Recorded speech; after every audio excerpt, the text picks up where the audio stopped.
What you're looking at here is the traffic stop of Georgia Southern quarterback Shai Werts. He was pulled over per TMZ for speeding, then questioned about a white substance on the hood of his car. Here's the Q&A from the officer and Werts. What's the white stuff on the front of your hood, man?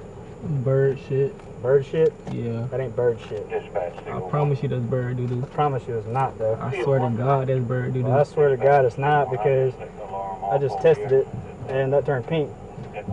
Bro, you can see it on the windshield. That's not bird poop. I swear to God that's bird doo-doo. That's not bird poop. I swear to That's God. That's a lot of bird shit, man. I tried to clean it last night at the gas station. I can still wipe it off.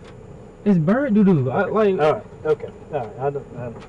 Okay, so the officer ran a field test, and we will get to the inaccuracy of said field test in a moment. Here's the substance the officer saw on the hood of Werts' car. Ending with Werts in the back of the deputy's vehicle, where he would be taken to the Saluda County Jail. That's right, Werts went to jail for a crime he did not commit. There was a grave injustice done here. So here's what occurred.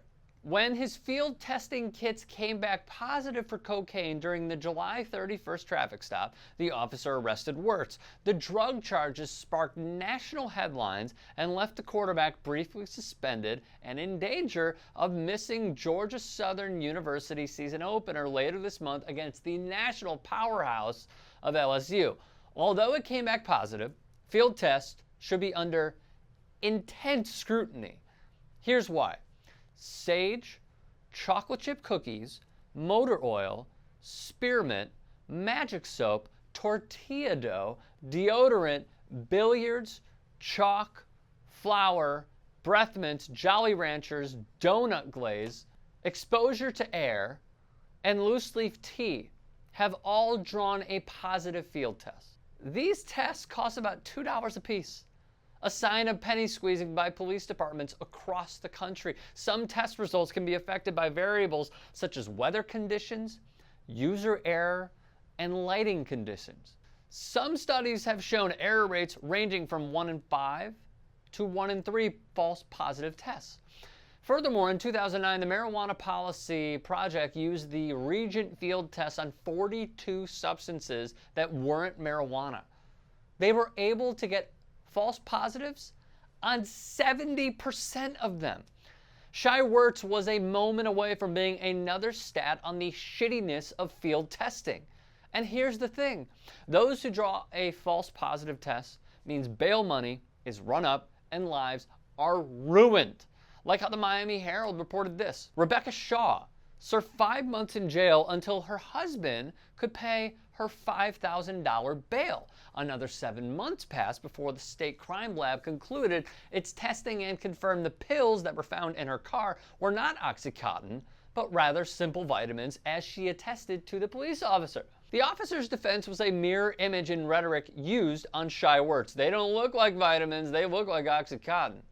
By 2010 in Las Vegas, the police department's crime lab wanted to abandon its kits for methamphetamine and cocaine. New technology was available and clearly needed to protect against wrongful convictions.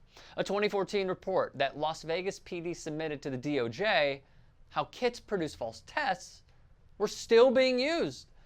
In Houston, ProPublica found 300 cases of arrests resulting in wrong convictions. Unfortunately, defendants pled guilty at the first court hearing and have been incarcerated since their arrest. Thankfully, the DAs in Harris County, the jurisdiction where Houston is, no longer accepts guilty pleas based on field tests. Drug evidence must be confirmed by the crime lab for prosecutors to obtain a conviction. Progression. But the underlying conclusion across the country is imperfect. It should be noted, officers, not all but some, root for a positive test like in Shai Werts' case. He's about to be shit out of luck, uttered one officer. Following his arrest, GSU suspended the quarterback for 2 days.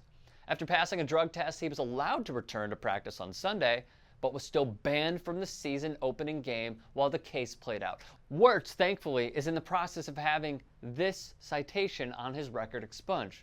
If only we could say more for the countless others that have had their lives ruined from a system with thorough testing and evidence has proved inaccurate. But because of the low cost and effectiveness, it's simply passed over for the free labor of those in prison.